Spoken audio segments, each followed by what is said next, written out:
কিভাবে জানবেন যে এটি লাইলাতুল কদর? আপনি এমন এক বিশেষ ধরনের শান্তি এই রাতে অনুভব করবেন যা অন্য রাতে করেন না।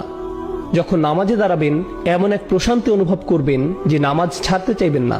এমন শান্তি অন্য কোনো সময় অনুভব করেননি। সম্পূর্ণ অস্বাভাবিক এক আধ্যাত্মিক অভিজ্ঞতা যা আল্লাহ লাইলাতুল কদরের এই রাতে বিশ্বাসীদেরকে দান করেন। তারপর এটা সেই রাত কিনা তা বোঝার কিছু উপায় তুলে ধরছি।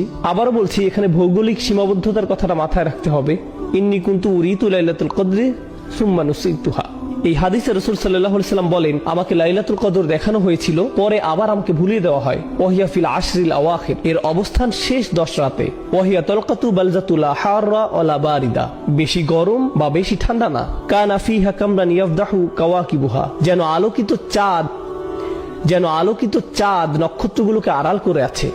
এই রাতে শয়তান বের হতে পারে না। হাত্তা ইয়াখরুজু ফাজরুহা, অর্থাৎ ফজর পর্যন্ত কোনো শয়তান বের হতে পারে না।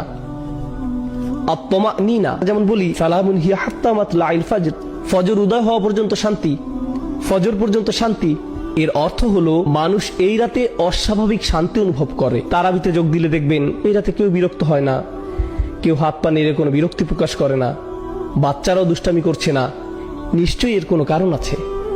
এরপর তিনি বলেন, ليلة القدر ليلة تلقى لا حارة لا باردة تصبح الشمس يومها حمراء ضعيفة. কেউ কেউ বলেন নরম বাতাস প্রবাহিত হয়। This is رواه ابن خزيمة وصححه الألباني. পরের দিন সূর্য কেমন জানি লাল বর্ণ ধারণ করে। সূর্য উদয় হওয়ার সময় একটু লাল আকৃতি ধারণ করে। উদয় হওয়ার সময় এতে তীব্রতা দেখা যাবে না। قد يري الله الإنسان الليلة في المنام. এমনও হতে পারে এটি কোন রাত আল্লাহ ইমানদারদেরকে তার স্বপ্নে দেখাতে পারেন।